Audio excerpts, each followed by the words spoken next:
Yo tout le monde, c'est Cyclisme 3D, j'espère que vous allez bien. Moi ça va nickel. Aujourd'hui on se retrouve pour une toute nouvelle vidéo sur la chaîne YouTube. Et comme vous l'avez vu au titre de la miniature, aujourd'hui c'est la suite et la fin. Enfin j'ai envie de vous dire de cette première saison en Pro Team. C'est vrai qu'on l'a fini mi-novembre presque. Donc je vais essayer de faire sur cette semaine le début de la saison 2 et peut-être le début de Paris-Nice. Puis semaine prochaine ce sera Paris-Nice, début des monuments. Puis après monuments, Brest Cup. Essayer de faire Dauphiné, essayer grosso modo d'aller jusqu'à la fin du Dauphiné à peu près.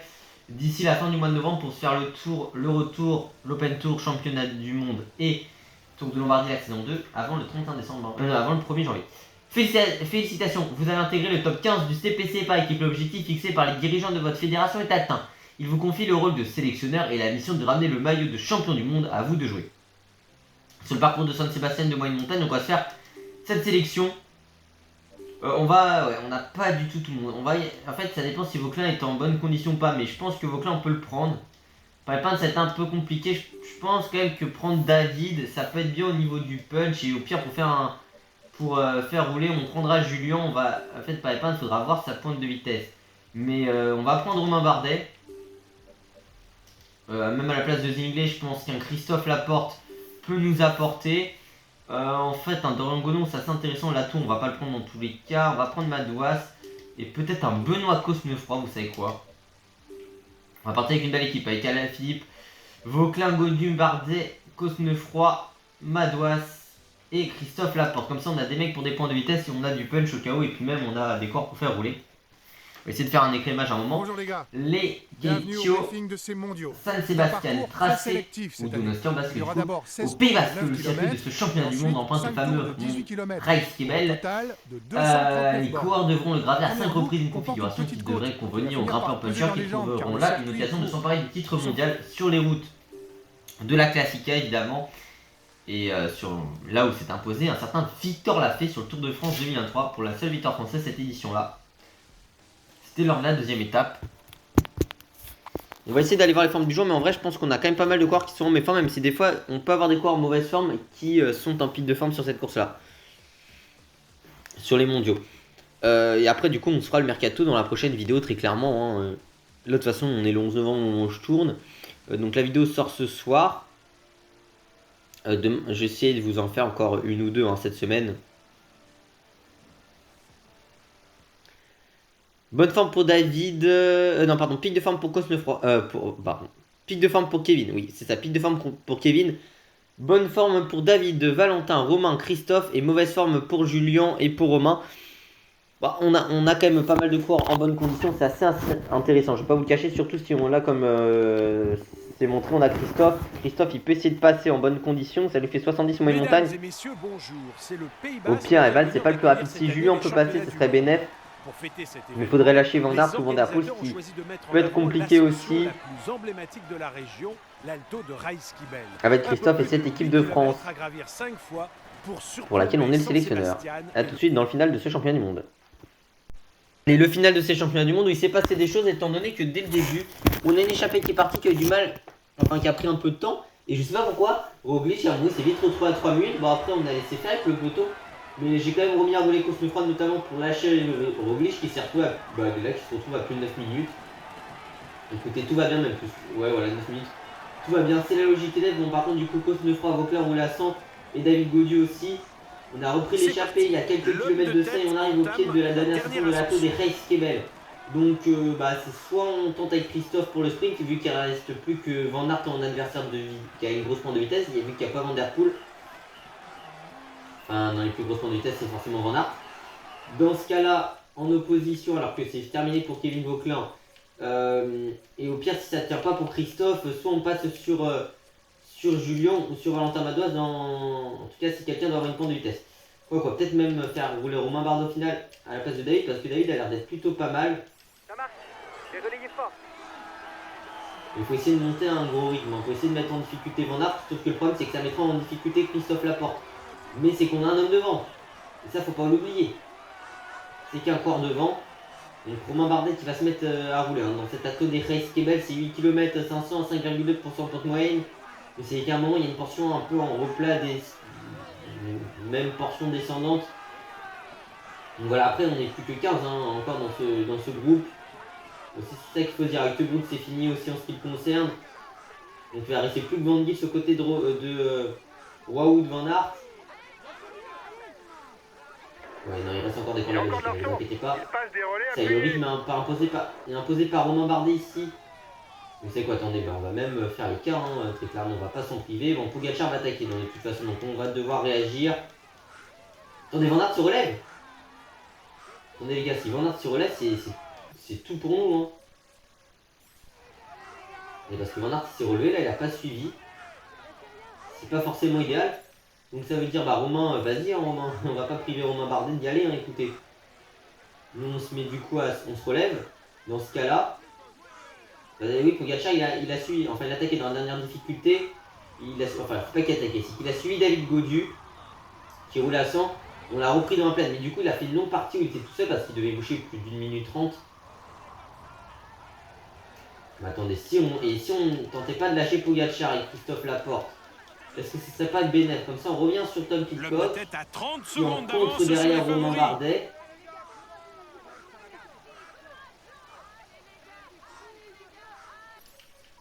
Et derrière, bah, de toute façon, il a la même barre quasiment. Et derrière, l'équipe de France, c'est encore pris derrière. Pas free win, je sais pas, mais c'est parce que derrière, il y a encore David. Et encore Julien Lafilippe et Valentin Madouas, qu'on n'a même pas utilisé aujourd'hui. Julien Lafilippe et Valentin Madouas. Romain Bardet, au final, on l'a juste mis dans sa dernière difficulté. On l'a mis à rouler à 100 et au final, tout le monde était fatigué avec le rythme de cette journée qu'aurait été à cet instant ce championnat du monde. Déjà très exigeant de manière générale sur papier, mais je crois qu'en fait, sur ce championnat du monde, je crois que Stéos avait déjà eu en saison 1 ou 2. C'est que non, c'est ceux qui gagnent à Sheffield, un truc comme ça avec Laporte, c'est qu'en fait, c'est un parcours vallonné, c'est que Van Aert, il attend Remco. Bon, derrière, autant vous dire que là, la patrouille de France, elle est partie, mon pote. Hein. Là, c'est la patrouille, c'est tout ce que tu veux.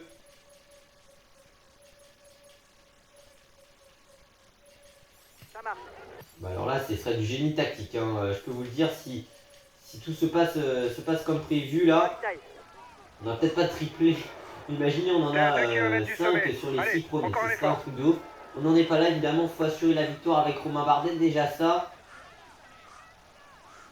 Ce sera pas une chose garantie, évidemment, même si Christophe Laporte et Tom Pidcock perdent du temps derrière et qu'ils ont été récupérés par David Gaudu. Je reste dans les roues, coûte que coûte. Ça, c'est l'avantage numérique pour le moment parce que sur les 5 premiers, on est 4. Mais attention, on va faire une tactique Movistar, même s'il y a quasiment la minute d'avance. Hein, en ce qui nous concerne, au sommet, Pogacar est à plus de 2 minutes, donc Pogacar est une menace d'éliminer. On va dire à Julien Philippe d'ailleurs derrière d'arrêter de rouler. Et également, c'est le cas pour Valentin Madouas. Hein, mais sauf que derrière, on a 3 coureurs sur les 4 qui sont à notre poursuite. Derrière, ça doit être Van Aert et Remco Evenepoel qui ont été repris. Ça y est, à l'instant avec Julien Lafilippe. Et sur Laporte, on lui a donné le gel rouge. En tout cas, c'est ce qu'on va faire. Et Remco Evenepoel qui est parti en contre-attaque derrière. Et ça, par contre, c'est assez problématique. Si Remco Evenepoel parvient à y aller, donc autant vous dire que tout le monde va essayer de suivre. Mais je vais pas vous faire un dessin si on neutralise Remco Evenepoel. Hein, très clairement, la menace Remco et la menace Pidcock, surtout que Remco Evenepoel il revient très fort derrière. Hein. Nous, c'est comment on a fait un gros effort assez tôt, entre guillemets, de cette ascension, mais c'est qu'on bascule en défaillance. Quasiment, et Remco est revenu sous les 30 secondes. Hein. Alors que Remco il était loin de base. Et c'est pour ça que là je suis obligé de demander Christophe Laporte, c'est compliqué, mais putain, mais pourquoi Julien, alors que je lui ai demandé d'attaquer lui et Christophe, ils sont pas foutus lui et David, ils sont pas foutus de suivre les mouvements alors que c'est en train de... Allez, vas-y. Ce jeu de merde.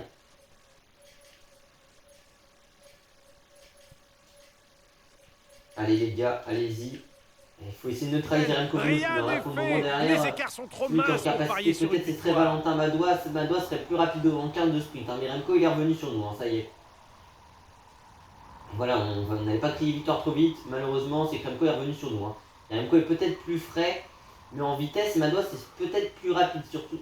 Donc ça, faudra vérifier. On peut essayer de jouer avec Remco Evenepoel en plus dans cette tactique-là, soit en disant que derrière on a Valentin Madouas. Ce serait une tactique qui peut s'entendre évidemment. Hein. Même si tu es dans un final d'un championnat du monde, de dire que tu as un de tes compatriotes qui est 20 secondes derrière et que tu as... et t'en as un qui est rapide aussi encore derrière et que t'as Julien, que t'as David et que t'as Christophe derrière, même si Christophe et David c'est très compliqué évidemment. Et heureusement que je leur ai demandé de rouler à 100 pour que c'est Et non, je leur ai même demandé d'attaquer pour qu'au final, ils ne fassent J'ai rien. attaqué. C'est la magie TDF. Ils se retrouvent à 1 minute 20. Ils auraient pu suivre Remco qui a contré. Hein. De toute façon, Remco, c'est pas dans notre stratégie de le relayer. Il faudrait qu'on attende un retour de Valentin. Ou même qu'à un moment, quitte à ce qu'on l'attaque au final. De toute façon, on ne prendra pas le moindre relais sur lui. Hein. Très clairement, je vous le dis.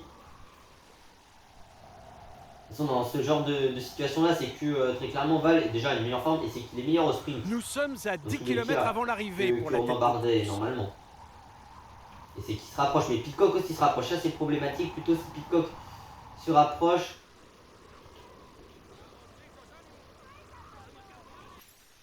Et Mados, sa barbe bleue, elle est pas mal. Hein. Donc, au pire, ce qu'on va faire, c'est qu'on va sacrifier. Même si... Ah, Julien, il revient quand même. Hein. La Julien tête de course arrive au bas de la descente. Revienne. Plus que 8 km pour essayer d'anticiper un sprint. Et Remco met une relance, on aura du mal à revenir avec Romain Bardet. Et nous, on n'aura plus de rouge alors que Remco il peut encore relancer. C'est la magie du jeu Tour de France. Ce qui est d'ailleurs très magique, c'est qu'au final, sur cette relance, Mados a perdu 6 secondes. Hein.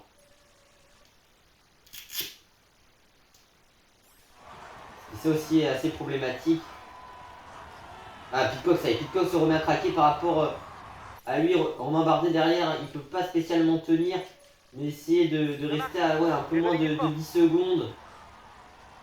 Même s'il commence à craquer. Hein.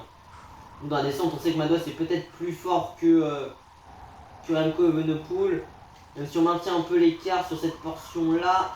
Allez, on est obligé de toute façon de relancer. Le problème, c'est qu'on n'aura plus de gel rouge, mais on est obligé d'y aller avec Valentin Madouas. Plus que 5 On km n'a pas pour la récupéré tête de beaucoup la de temps parce course. qu'on est face à Remco Evenepoel hein, sur une portion de plat. Et d'ailleurs, c'est le remake des Jeux Olympiques, malheureusement, qui est en train de se passer entre Remco Evenepoel et Valentin Madouas. Sauf que ce qui est dommage, c'est que Valentin Madouas renaît très fort hein, dans le final en ce qui le concerne par rapport à Remco Evenepoel. À moins que Remco craque, ça va être très difficile. Surtout que nous, on est en train de terminer notre barre bleue de manière générale. Hein. Ah, il peut-être sur cette portion-là essayer de remettre un peu de braquet, même si non, là, ce qui est dommage, c'est qu'on perd du temps. Remco aurait été très très fort. Le problème, c'est qu'on a mal géré. C'est parce qu'à un moment, je demandais à tous mes coureurs de rouler à 100. Et ça a peut-être rapproché Remco de quelques secondes, mais ce qui leur a aussi rapproché, c'est qu'ils n'ont pas attaqué directement. Ils n'ont pas suivi Remco, ils l'ont laissé partir. C'est assez problématique, ce sera encore malheureusement une déception pour nous. Hein. Après les 4 monuments qui ont eu lieu, c'était des déceptions. Hein. On se souvient du rond de Roubaix et Liège. Dernier à chaque fois placé, mais pas vainqueur. Le long San Remo où au final on a Piti qui passe pas un pont d'autoroute dans le final. De manière générale, qui va partir à l'intersaison, ça je peux vous l'assurer. Au niveau du sprint, de manière générale, hein, Piti partira. Bon, allez, on va chercher une belle deuxième place quand même avec Valentin Madouas. Bah, super, côté français, on va faire 2-3. C'est une belle tactique Movistar quand on sait. Après, on aurait été fort, mais c'est que Madouas n'aura pas pu revenir. Il est revenu à 10 secondes et sur le bas de la descente, il a mis une grosse relance hein, qui nous aura détruit hein, avec Romain Bardet à ce moment-là. En ce qui me concerne, j'aurais peut-être pu dire à Madouas d'attaquer dans la descente, il est vrai, pour qu'il puisse revenir. Ce qui n'était pas prévu, c'est que Remco, en 300 mètres d'ascension, il nous récupère une minute. Hein. On pensait que c'était le break. À ce moment, on s'est dit, on est peut-être en train de faire quelque chose, mais au final, on n'aura rien fait comme souvent. Et d'ailleurs, cette année, on a gagné qu'une course. Si vous vous en souvenez, qu'une seule course hein, par étape, vu que c'était les 3 jours de la Provence, avec le doublé Gaudu-Mado, Lenny Martinez au final.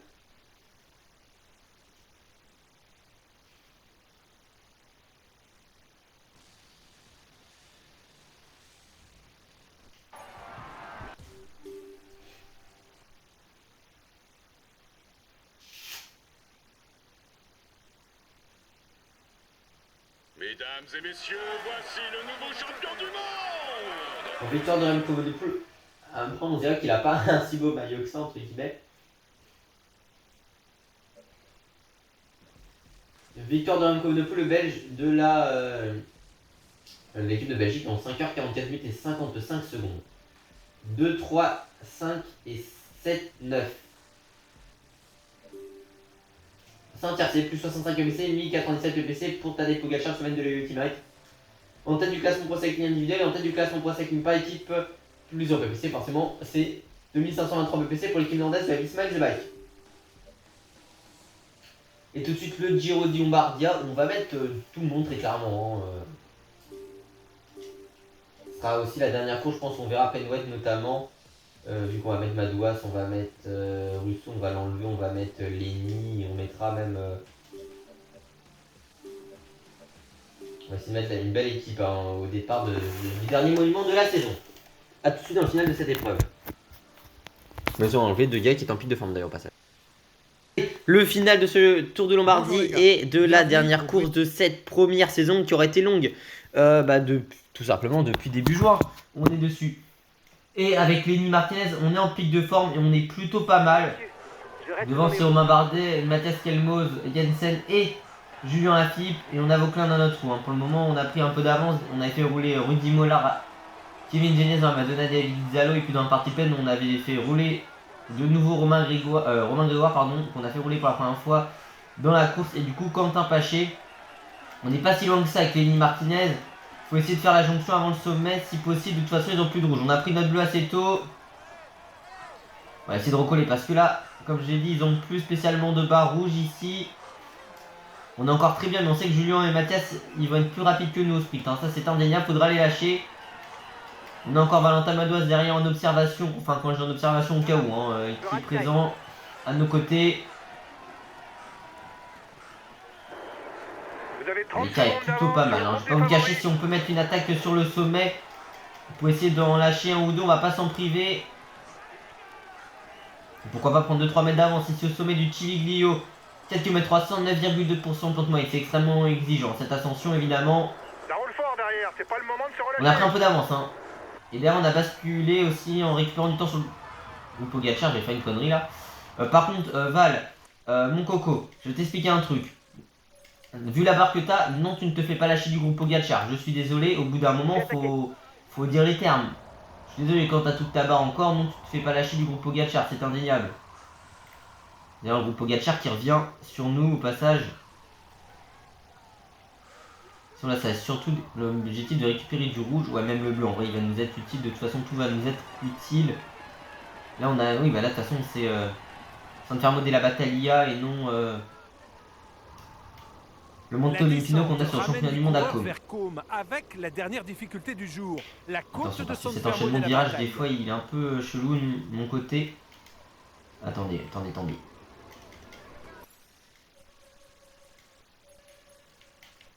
Voilà, j'ai essayé un peu mieux de négocier ici. Je reste dans les roues, coûte que coûte. C'est surtout que j'avais Valentin Madouas qui est revenu sur le groupe Pogacar et vu qu'il était en position d'attaquer pour revenir dans la descente, évidemment, on ne lui a pas dit d'attaquer forcément. C'est assez logique parce que sinon il aurait permis au groupe Pogacar de revenir. De toute façon, c'est Romain Bardet et Julien Philippe qui roule pour le moment. On va essayer de les lâcher dans San Fermo. Il reste moins de 10 km. On a une très grosse barre bleue encore. Faudra essayer de les lâcher. On a vu que sur une accélération, on avait des capacités avec Lenny Martinez. On est en pic de forme aujourd'hui. Il y a le groupe Pogacar qui revient très fort de toute façon. Il y a le groupe Poga. Au pire derrière on a Valentin. Mais Valentin, faudra faire attention. On va pas passer de relais maintenant. Quoi qu'on va attaquer dès le pied de San Fermo de la Battaglia. C'est parti. 2 km 700, 7,2%. On met une grosse attaque de Lenny Martinez dès le pied. 2,7 km à 7,2%. On fait exploser ce groupe qui était à nos côtés alors que Vlasov revenait. Et le groupe Pogacar est maintenant à une trentaine de secondes de nous. T'es à 2 km du sommet. Mais ça c'était sur notre accélération parce que là forcément l'écart va se réduire. Ils sont quand même revenus sur nous. Le groupe Julien Lafilippe et Pogacar aussi. Et putain mais bordel, non mais quel jeu de merde. C'est pas possible, je suis désolé frère. Gaudu et Madouas ils étaient avec Pogacar. Il y a 30 secondes de ça les mecs. Ils se sont pris une minute parce que c'est un jeu de merde qui est pas foutu de leur dire de rester dans les roues. Non mais à un moment allez vous faire foutre Canid. Je suis désolé, non mais à un moment je suis grossier mais au bout d'un moment c'est bon quoi. Les mecs tu leur dis de rester dans le groupe où ils sont. Donc dans un groupe qui a 30 secondes. On ne sait pas pourquoi le groupe qui a 30 secondes. Il se retrouve à 1 minute 30.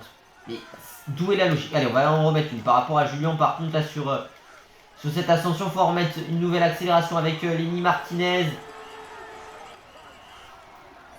Allez, faudra basculer avec le maximum d'avance possible. Parce qu'on sait que sa descente c'est que 2-3 là, c'est un grand maximum.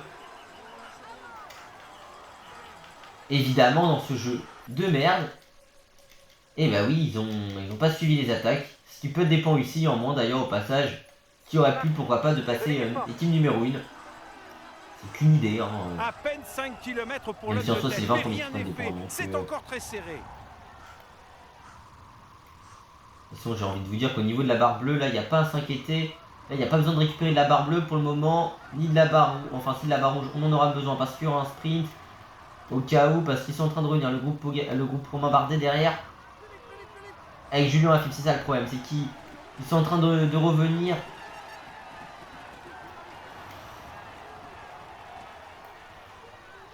Forcément là, c'est que ça laissait pas spécialement le temps de récupérer. Pogacar aussi est revenu, hein. Pourtant on n'a pas fait d'erreur dans cette descente, on essaie de garder un maximum de rouge au cas où il y aurait un sprint. Même c'est que nous on n'a pas d'accélération par rapport à Julien Lafilippe sur un sprint avec Lenny Martinez, même si peut-être qu'il est fatigué Julien. En bout de course on sait jamais, sur un monument, sauf qu'on a lancé notre sprint de très loin, même si on le décolle peut-être de notre roue. Allez Lenny, allez Lenny. Oui, notre premier monument cette saison, victoire de Lenny Martinez, qui devient le premier français depuis l'idole Thibaut Pinot, sous ce même maillot de la Groupama FDJ en 2018 à remporter le Tour de Lombardie. Lenny Martinez, le monstre sacré de la Lombardie et de l'Italie. Il raye Lenny Martinez. Et ça fait plaisir cette victoire. On termine cette saison en beauté.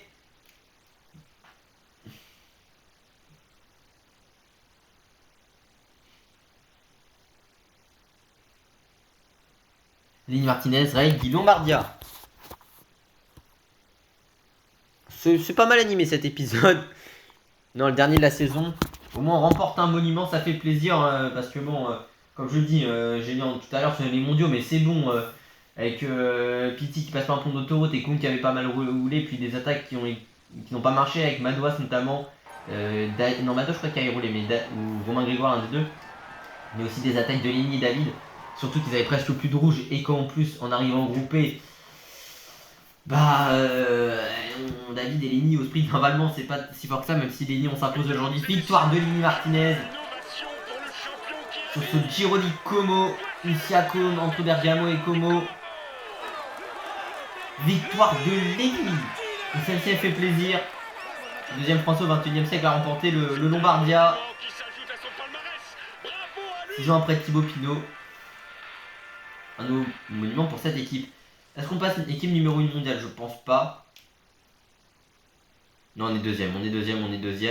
Dommage parce que si Cyanide ça allait faire un jeu sans bug, on en aurait récupéré encore plus de points avec Val et David. Malheureusement, évidemment, Cyanide, ça serait si le jeu était bien. Non, parce qu'à un moment, je suis désolé, j'avais mis en garder de position, mais garder de position, restez dans votre groupe. On ne sait pas pourquoi il perd une minute. À un moment, je suis désolé. En 5h42 minutes et 38 secondes, c'est Lenny Martinez, le corps français, notre équipe de la Groupama FDJ, qui remporte ce Tour de Lombardie. Du côté du classement Pro Cycling individuel, plus 75 ppc, 1172 ppc pour Tadej Pogacar, le Slovène de Ultimate, en tête du classement Pro Cycling individuel. En tête du classement Pro Cycling par équipe, on va échouer à 23 points, mais plus 135 ppc, 1658 ppc pour l'équipe néerlandaise de la Visma Leasebike, en tête de ce classement Pro Cycling by Team. Mais c'est ainsi que se termine cette saison. Une félicitation à votre classement Pro Cycling par équipe vous permettra de participer à de nouvelles épreuves lors de la prochaine saison. Vous pourrez aussi embaucher jusqu'à 15 coureurs pour faire tourner votre effectif. Très bien. Mais en tout cas, j'espère que cette vidéo vous aura plu. Si c'est le cas, n'oubliez pas de vous abonner, d'activer la cloche de notification, de liker, partager, commenter, de venir me rejoindre sur Insta et sur TikTok, c'est Cyclisme 3D. Puis moi, je vous dis à très bientôt pour de toutes nouvelles vidéos. C'était Cyclisme 3D. Portez-vous bien. À la prochaine. Ciao, ciao.